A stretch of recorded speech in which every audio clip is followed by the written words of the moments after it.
Why in the world was this movie made?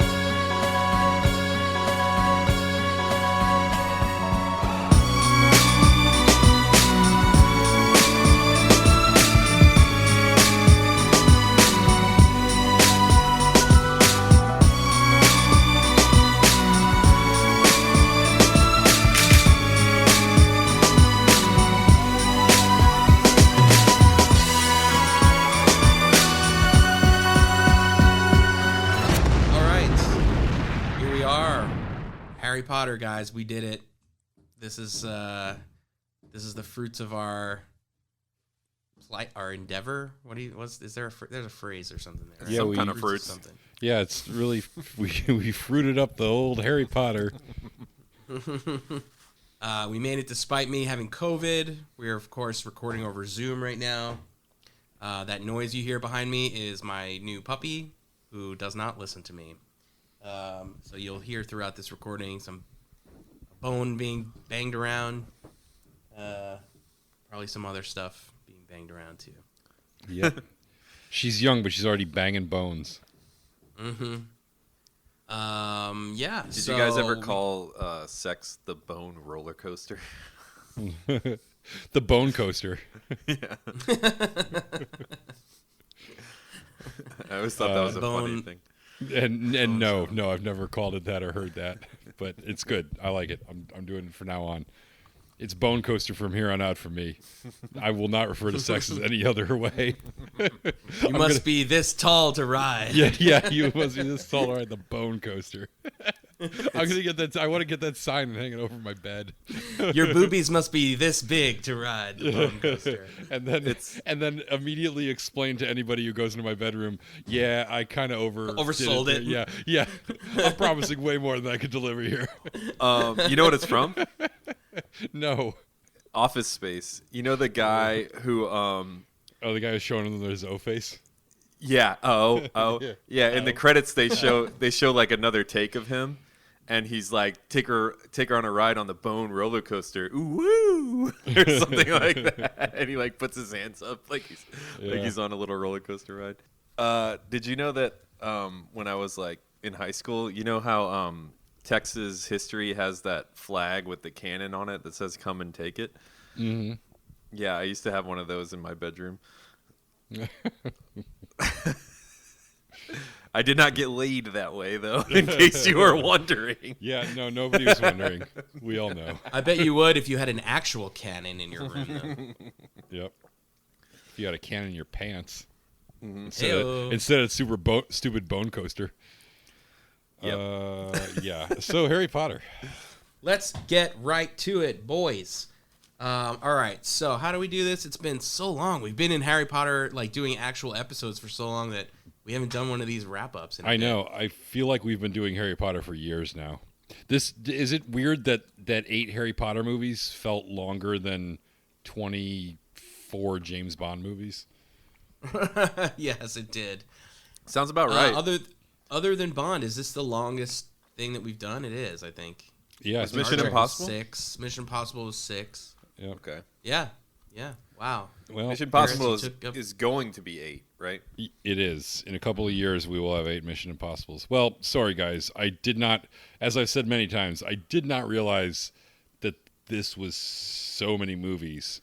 I thought, like, how many could there be? Like 5? I should have done more research. I was not aware.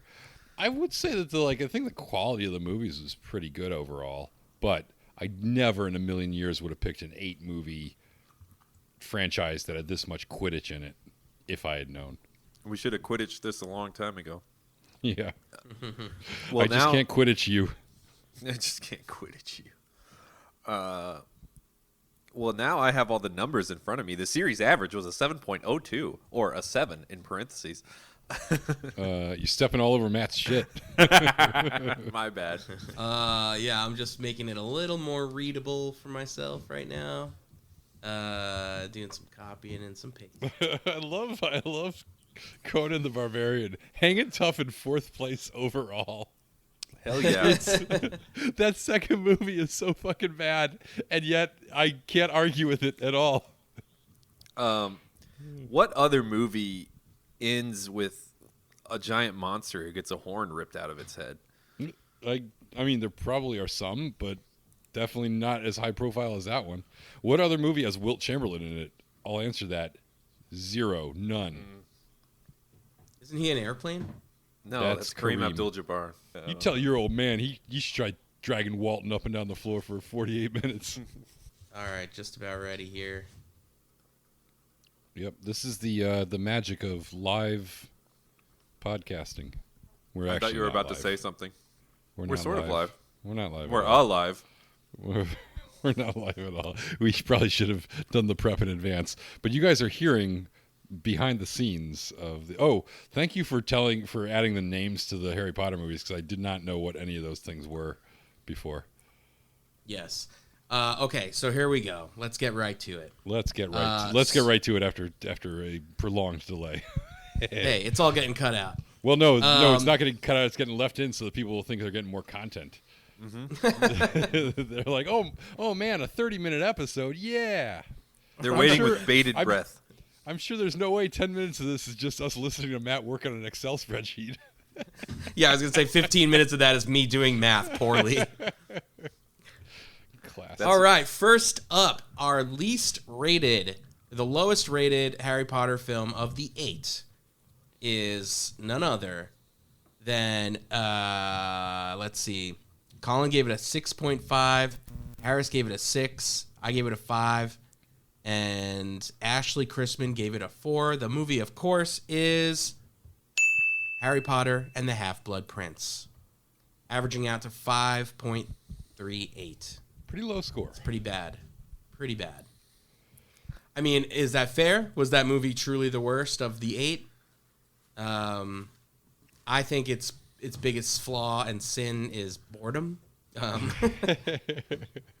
Yeah, color correction is also high. I was just going to say color grade was awful too, yeah. Lack of You know what? Alan Rickman, who is the actual Half-Blood Prince, but is Yeah. only in like 3 scenes.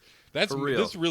That's my biggest objection. I can deal with all the other shit. I actually liked a lot of things about that movie, but the Alan Rickman, just absence of Alan Rickman was upsetting to me. I liked Harry Potter High on Luck Potion.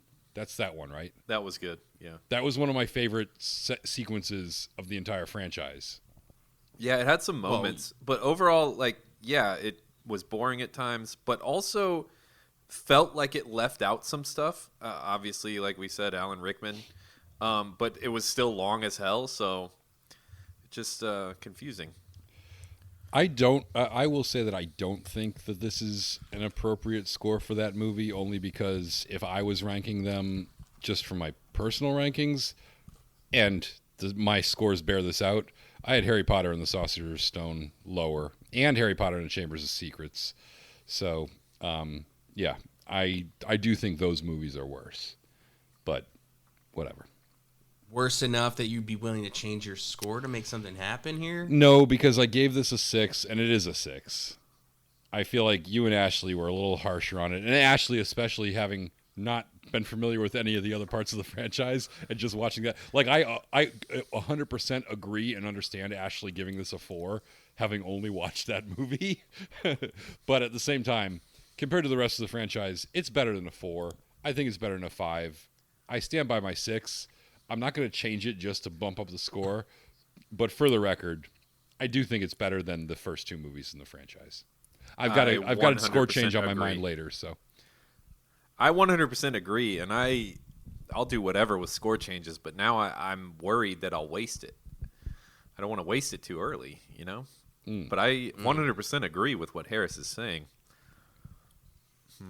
I don't know, guys. I was pretty bored with this one. I think I'd take the first 2 over this any day. You know what I really liked, and it's going to sound silly, is the design of the book cover for the Half-Blood Prince's book. Yeah. You like it or you don't like it? I did like it. It looks cool. Is that the one that's green? It's like all green? No, it's like got like a mid-century modern kind of vibe to it, I guess. I don't know. How would you describe it's that? like it's basically looks just like an Eames chair. But a book. but a book. I think that the production design and the props and everything in all these movies is fucking excellent. So We'll just make that blanket statement. But no, I have no change for this one, even though I do think it's rated a little low. All right, so we're locking it in. Here we go. The worst Harry Potter movie. It's been decided by us. Unless one of the other ones goes way down. We shall see. Next up on our list is the first Harry Potter movie. Oh, what are you showing us? Advanced Potion Making. Oh, he's showing us the cover of the book. I can't wait. I'm looking forward to it. But first, let's keep the rankings going. So this movie, Colin gave it a 5, Harris gave it a 5, I gave it a 6, and Jarale gave it a 6.5. And the movie, of course, is Some kind of fruits. Harry Potter and the Sorcerer's Stone, otherwise known as Harry Potter and the Philosopher's Stone, if you're across the pond over there. 6.5. Yeah, I can't emphasize how much this is like a passable kids movie, and really compared to the other ones, which I think are all a little easier to take for an adult, it's just not that great for adults. I can't in good conscience say that the first movie is the worst of the series, simply because we are too old. We're not the demographic. You have to acknowledge that it's the first movie. It started, it introduced us to all the characters. It sets up the world. I think it would be cruel and misjudged by us if we made it the worst movie. We live in a cruel world. So we're just going to inform the audience what happened. So we locked in the score of Half-Blood Prince and an average of 5.38. So I'll make that sound effect again. And we moved on to Sorcerer's Stone. Colin made a score change. He changed from a 5 to a 4, and it brought the average down to 5.38, tying it with Half-Blood Prince. There was some discussion on whether we should leave that or if we should make a change. Harris is annoyed because he must make a change in a full point and no fractions, but he has proposed to the License to Watch board that he could make a half-point change on one movie and a half-point change on another, and it was approved unanimously. So I am lowering my Sorcerer's Stone vote or score by a half a point, in addition to Colin's full point, bringing the average down to something lower. So let's see. You're going to be a 4.5 now. Let me make that change there. And then, sorry, what's the other one you're changing? Is Chamber of Secrets? The other one we're changing is Chamber of Secrets, which I'm going to go down to an even hold 5. Off. Yeah, I would just like to make it clear to the audience, because they missed a lot of the back and forth, which is probably, I have to say, that's probably good for them. I don't think they needed to hear all that.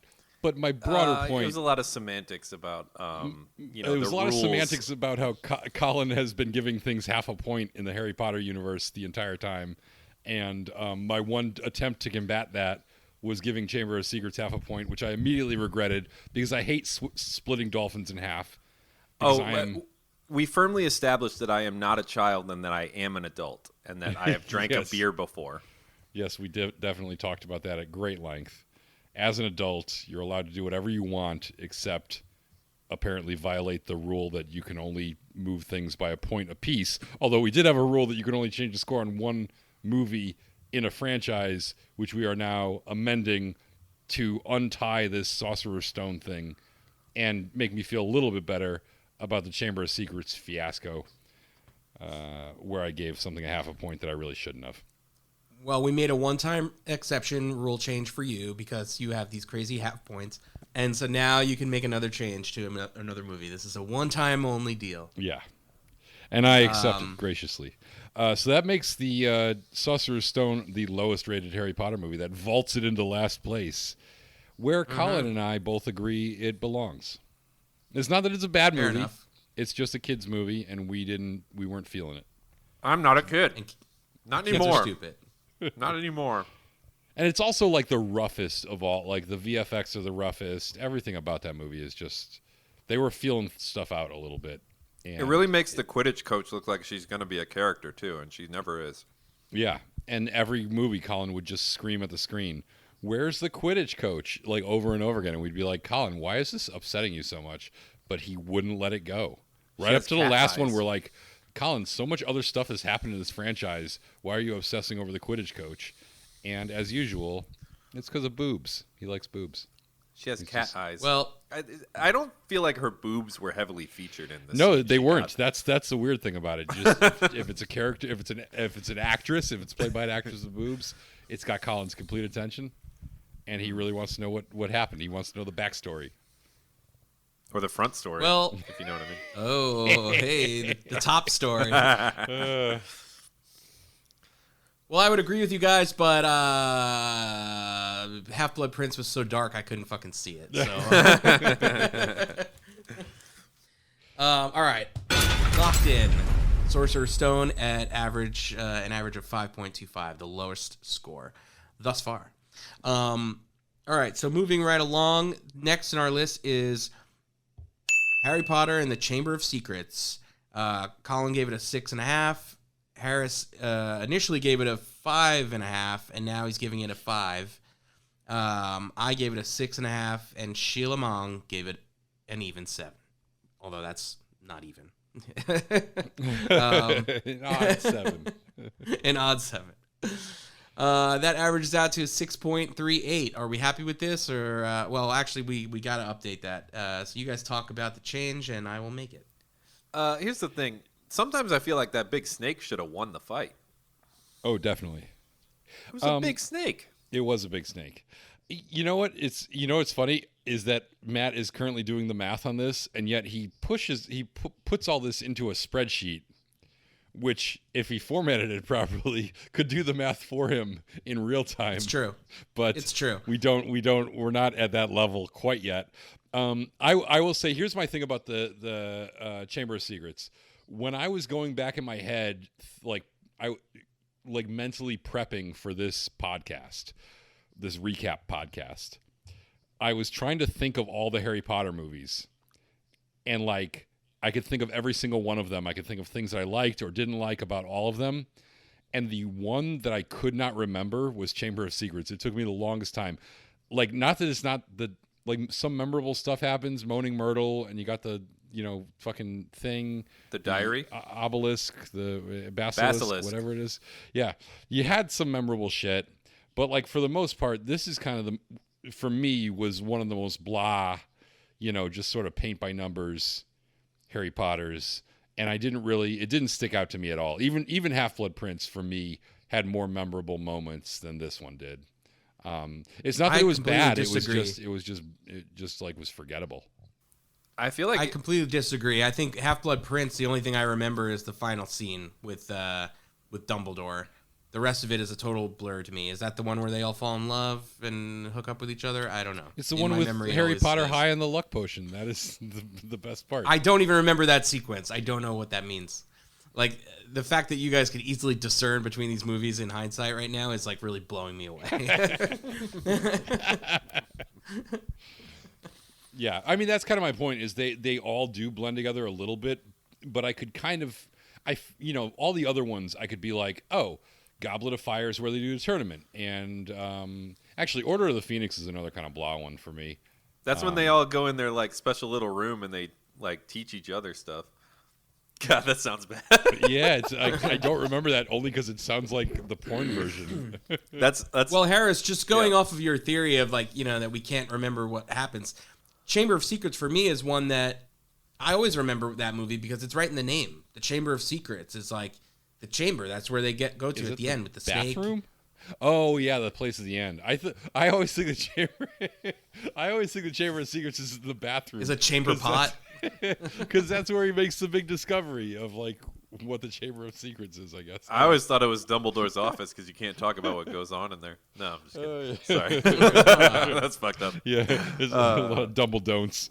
Don't talk about this. No, that's wrong. Dumbledore was a fine man, and he did not molest any of those kids. That we know about. Dumbledore's a fine man, and we don't believe any of these accusations. Oh, no. All right, so with the average change, or with the score change, the average changes to 6.25, and that leaves it exactly where it is as the third best movie, and so that is locked in. That was the introduction of the Phoenix. That was the first one with the Phoenix in it. And the Sorting Hat had agency, right? Yep.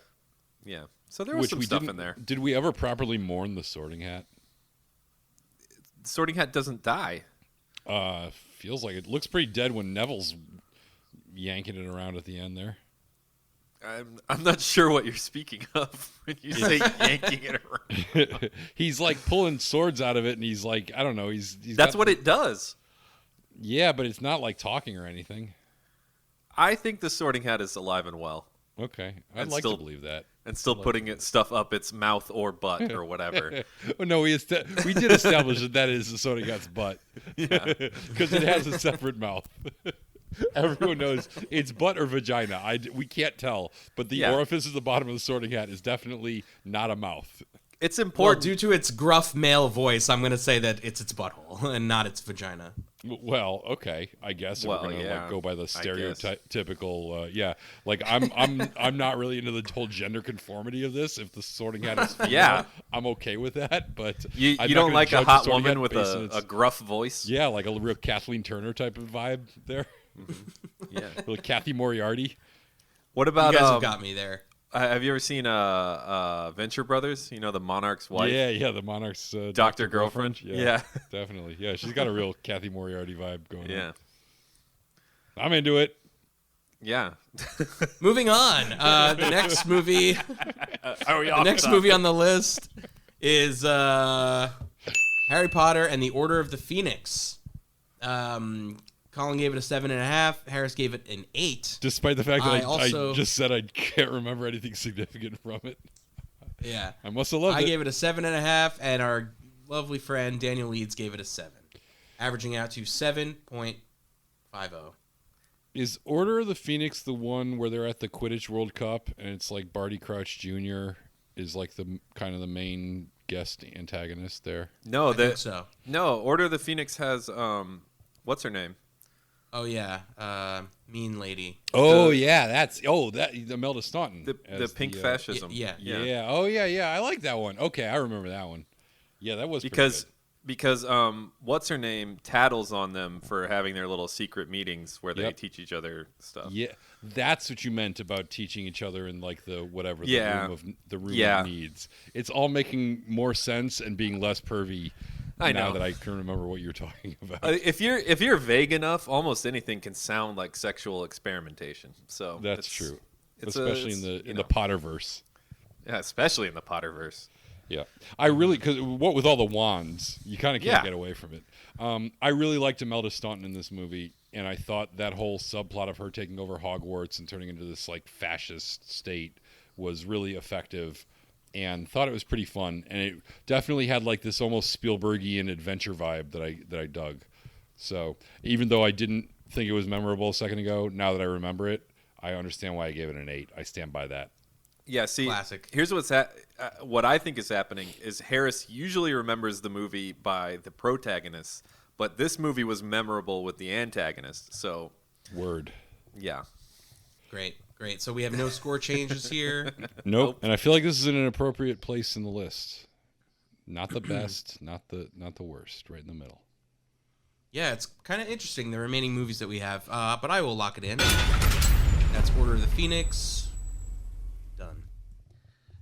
Okay, next up on our list is Harry Potter and the Goblet of Fire. Number 4.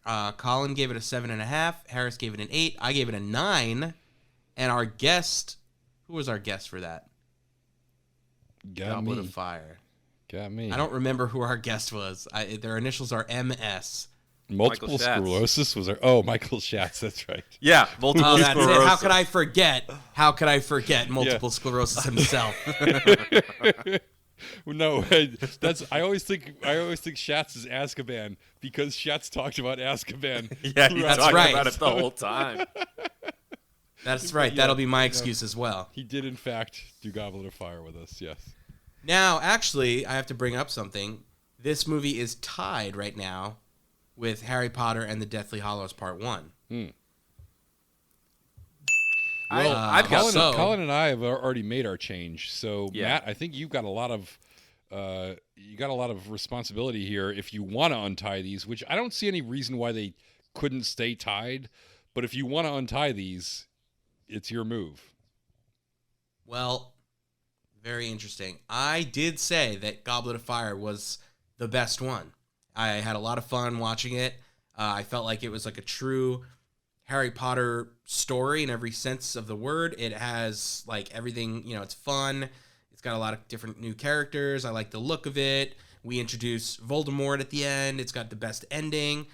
However, I did give it a 9, so I'm not going to give it a 10. It is by no means a perfect movie. What is, aside from Rocky? It's and, really some good, other though. things. I mean, I'm with you. This is probably my favorite of all of them. I gave a lot of them 8s, and that was the highest score I gave out. But if I had to pick one, like if you were like, I'm going to force you to watch a Harry Potter movie again, I would definitely pick Goblet of Fire. It's my favorite of the bunch. Didn't you say, Matt, that it would be a perfect movie if they had allowed the goblet to talk and the Goblet of Fire had said, "Give me fuel, give me fire, give me that which I desire"? That sounds like Matt. Yeah, that sounds like The dog. We've alarmed the dog. All your death metal has alarmed the dog. It was worth it. Yes, I think this movie is great, but I'm not going to give it a higher score. So what I'm going to probably do is lower my Deathly Hallows Part 1 score. That makes sense. I won't change. I gave that an 8, and I will change it to a 7. Boo. And you know what? Good. That makes sense Things too, up. because I mean, not that we don't have to move on to Deathly Hallows right now, but I gave them both 8s, but I kind of graded them as a tandem. And I think Part 1 is definitely the weaker of the two. I think collectively they're an 8 because they really close out the franchise really strong. But in my mind, if I was going to give half points, it would be like a 7.5 and an 8.5. I would say Part 1 may be the weaker of the two, but I liked it more. You like It was weakness. weird. Yes, I like You're weakness. You're a real cuck.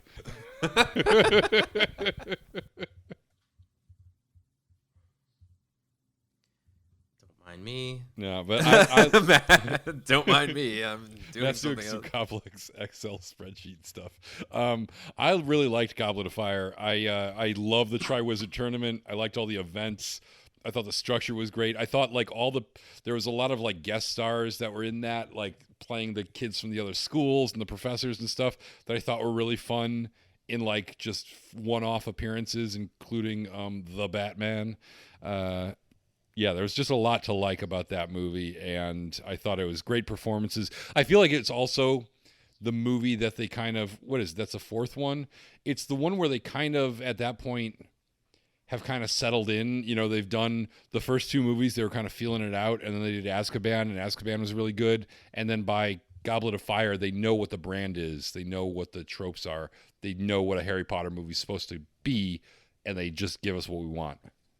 Yeah, it's the first one too that like changes the scenery a little bit too. It's like, okay, it's not just the 4th year of school. It's like all of a sudden there's this like, it's like a bonus level. Like, oh, the Triwizard Tournament is happening this year. This thing we haven't heard about ever before until this movie. And never will hear of again. Yeah, exactly. They bring in like kids from other schools and that whole concept. I believe the movie starts with the what is it called? The big like festival, The World Cup. thing. The World Cup, that's Yeah. it, yeah. What is it called?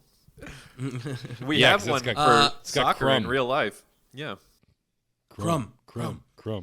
Now, here's an interesting thing that happened. Now that the score change for Deathly Hallows Part 1 happened, it moved it back to be tied for 5th place. 1, 2, 3, 4. Oh, tied for in your effort fourth to place. untie something, you tied something else. And we can't do anything about it because all 3 of us have applied a score change now. Damn. So that is like official that Order of the Phoenix and Deathly Hallows Part 1 are tied for, the 4th worst. Which movie. I'm just gonna say that feels right to me, but I would also like to point out that this is why we can't like try to untie things just for the sake of untying them, because it could just lead to more. Like we're not really solving that problem. We should just try to give it the score that we think is appropriate, and if 2 things get the same score, that happens. You know what? this is how the dominoes fall, or something, some such thing. Right? You got dominoes over Yeah, there? this is how the goblet fires. This is how the Deathly Hallows. This is how the prisoner Azkaban's. Yes. All right, that's it. We're locking things in here.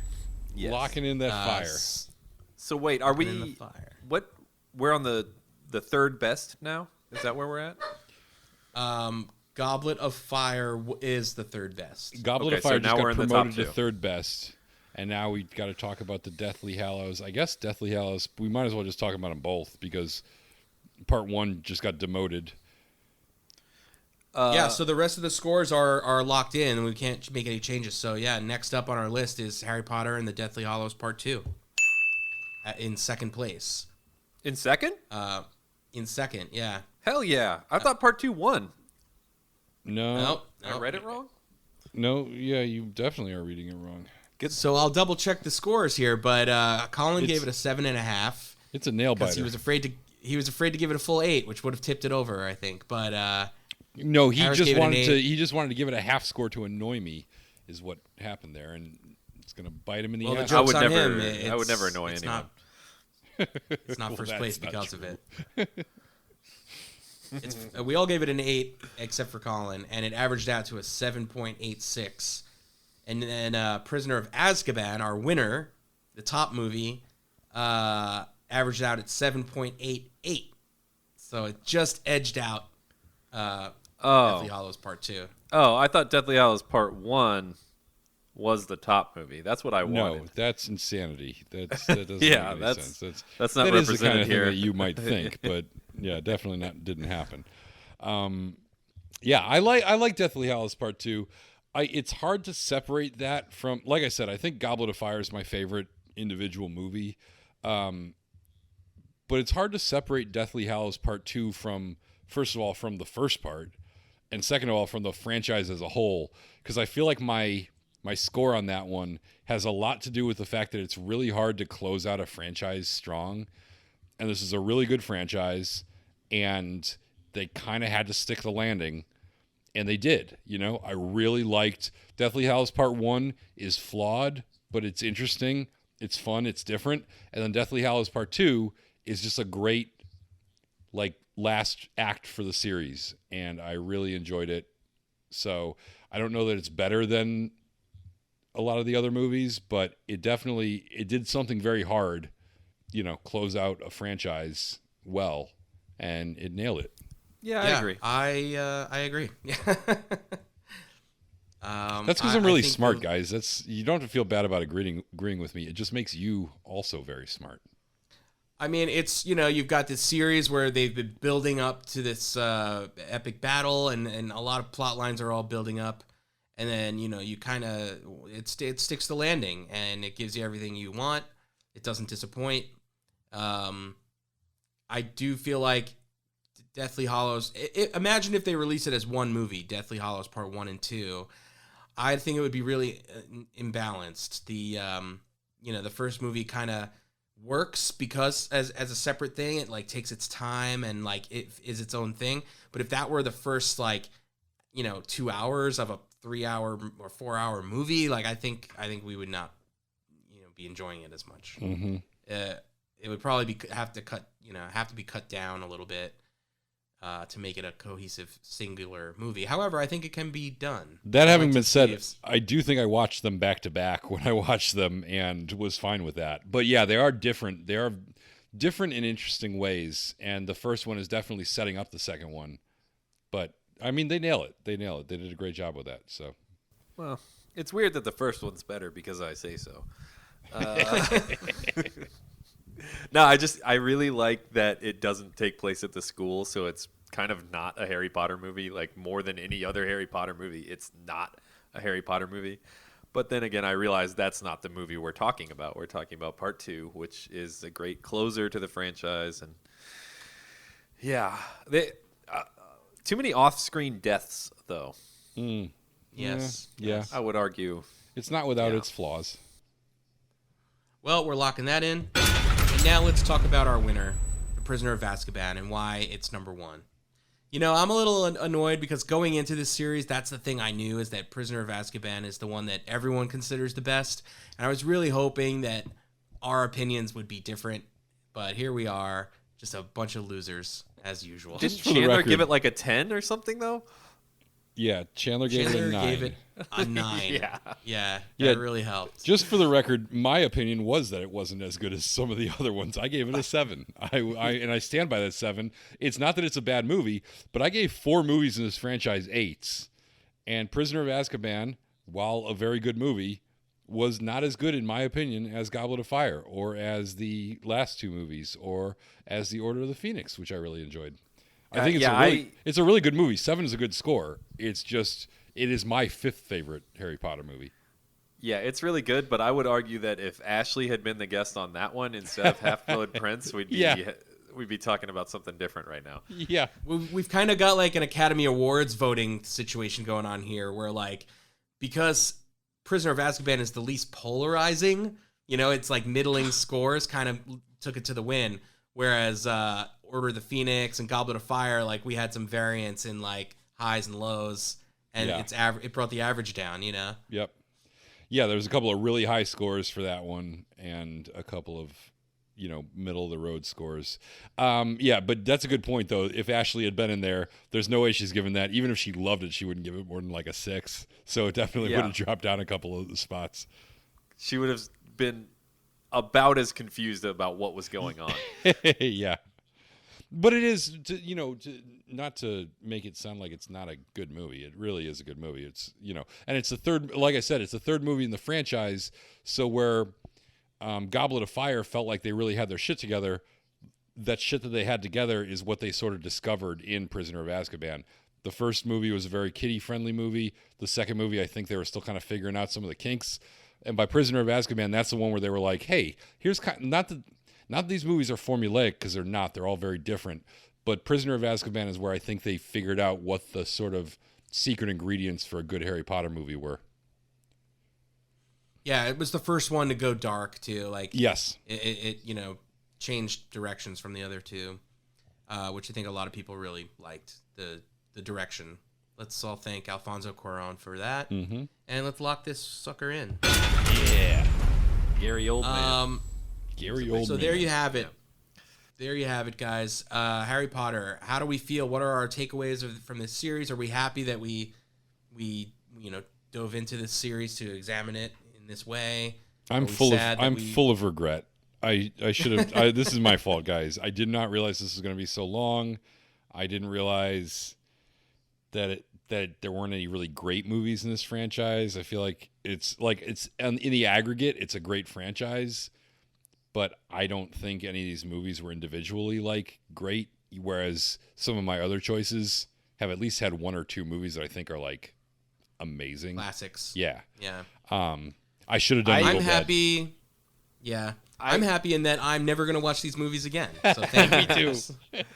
I feel like, I don't know if you guys agree with this, but I feel like this would have been a better experience if we'd done the same thing over the course of 2 or 3 weeks, or even 1 week, but then we would be committing a lot of time to just 1 week. But we spent 8 weeks on this or something, more than that, right? It feels like 16 weeks on this. It's a lot of weeks. That's a lot wow, of weeks. yeah, that's a long time. Yeah, it's a lot of our lives. But We spend imagine a lot it of our lives thinking condensing about Harry Potter. still doing all the same stuff, condensing it down to 1 month, but then being able to like get out of it after. I feel like part of the problem was that these movies are even good for like a binge or watching them all day, or like they do the Harry Potter weekend on the TNT or whatever. It's good for all that, but I do feel like there has to be a point where it's going to be like, okay, no Harry Potter for a while, and we never got that because it was like we're doing this. Yeah.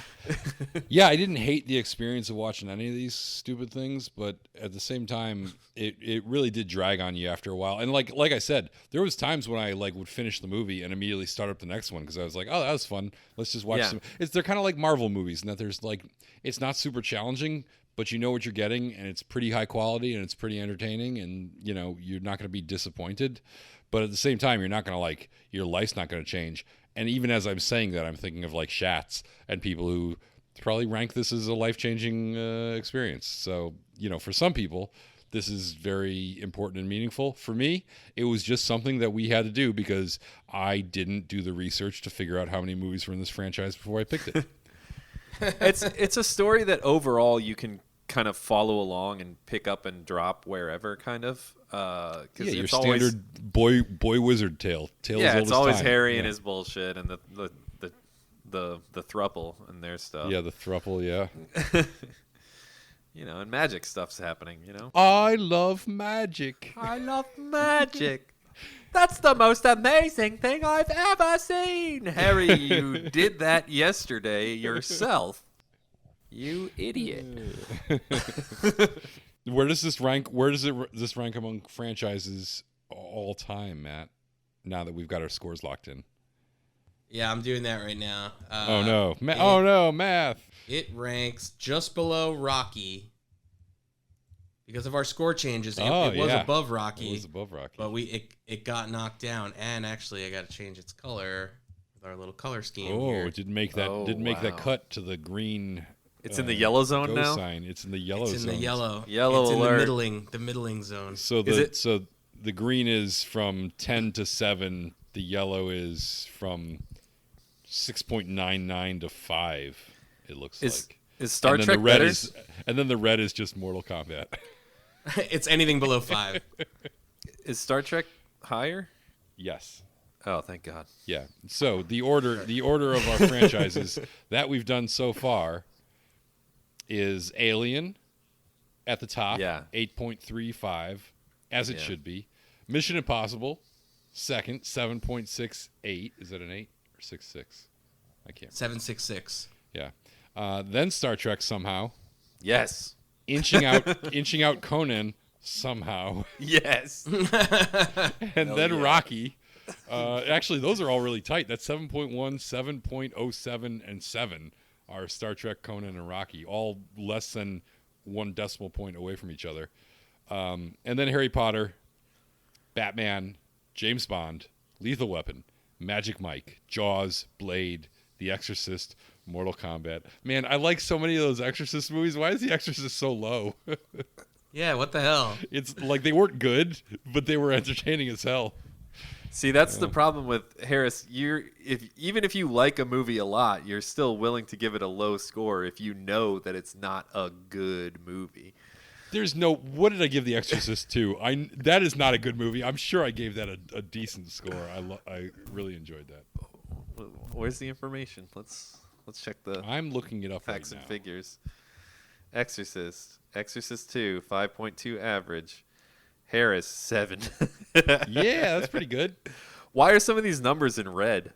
Is that when a score change? A change? That's a score change. So you boosted that one, I think. Yeah, I boosted that one. Having watched the whole franchise, I realized how much I loved it, and I committed to it. Yeah, that makes sense. You know why The Exorcist is so low? Because me and Matt gave Exorcist the beginning 1s, which it totally deserved. But it's hard to come back. It's hard to come back from a couple of 1s. So wait, which one was the beginning? Was the beginning the one with the guy in the little underwear, the bald guy, or was that the other one? I don't know. The beginning and the Dominion are like the same movie.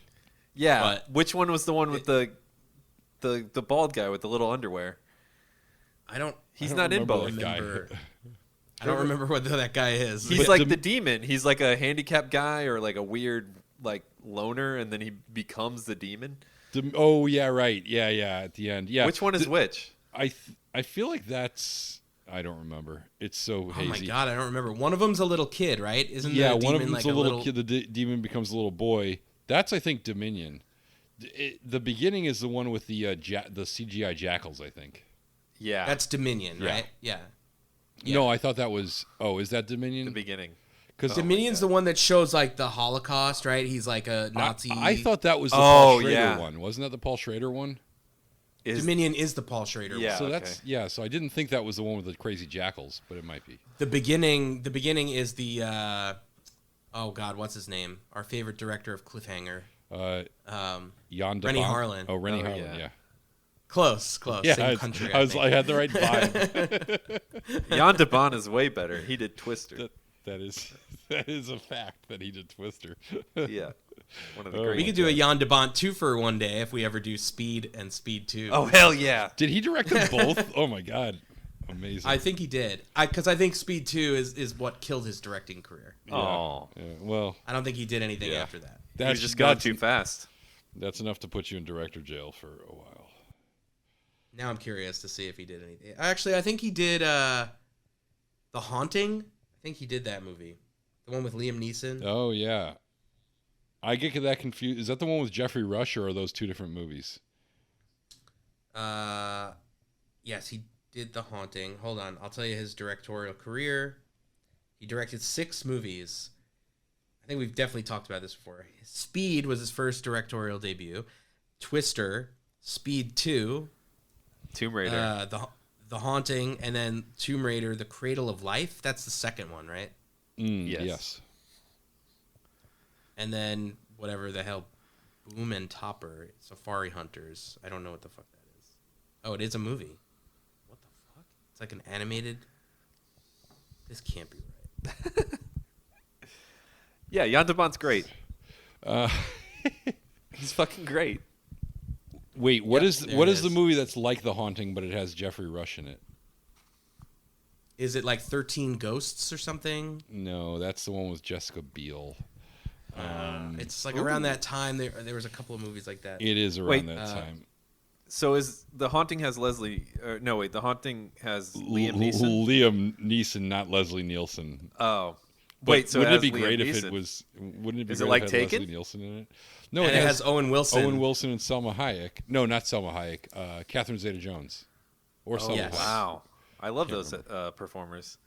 But it's Owen Wilson like before he was Owen Wilson. Yeah, So he has a pretty brutal death in the movie, which I would remember. but I enjoyed that. I thought that was. I think I remember. I actually think I remember that one and whatever Jeffrey Rush movie I'm thinking of very fondly. I'm looking up the Jeffrey Rush thing right now. Why can't- House on Haunted Hill. That's it. Yeah, he's like an amusement park guy, and he is trying to scare his wife. You know what's and some funny? people and.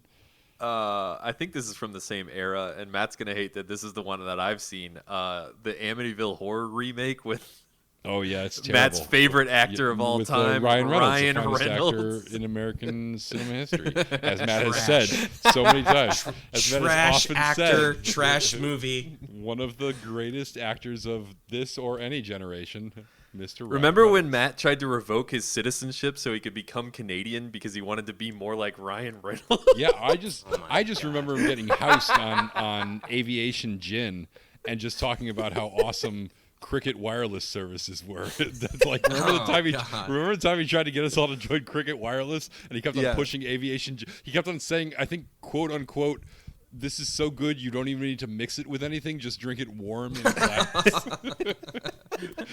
Just like Ryan Reynolds does. He kept on saying that. I was like, Yeah. "What is it? What are you?" It's weird that you're wearing all the merch from that soccer team that he bought with the Always Sunny in Philadelphia guy. I thought it was Don't weird. judge me. I thought it was weird when you bought the 40-foot Green Lantern poster that they used to hang outside the theater at Grauman's Chinese Theater, because you don't even have a place to put that in your house, and it's just sort of this enormous thing that's just rolled up across your living room, and it's like It's a nice color, though. yeah. I'm dying. I like the palette. I don't understand Oh your my love for God. Ryan Reynolds, but you know, hey, to each his own. Oh my god, I would be so scared if this was like a real life person we were talking about, like someone that obsessed with Ryan Reynolds. I'd be legit scared for them. Yeah. Yeah. All right. Well, I feel like we've done our due diligence in summing up the Harry Potter franchise here today. I want to talk let about the us Haunting never some more. speak of this franchise again. Is it like Taken with ghosts? I have a very particular set of skills. One of them is being able to smell ghosts. You know, Colin, it's still pretty early. You could probably, I don't know if it's streaming anywhere, but you could probably make that the rest of your evening. Yeah, I could. I might not, but I could. All right, I feel like the dog is judging me for my love of Ryan Reynolds suddenly. Yep. No, Paramount Plus, Colin. Paramount Plus, get on it. Hell yeah, I have that.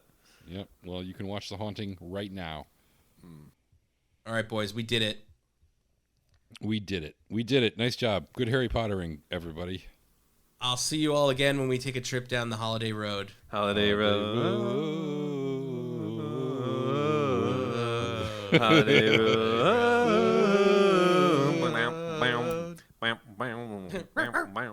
Oh, I shouldn't do that.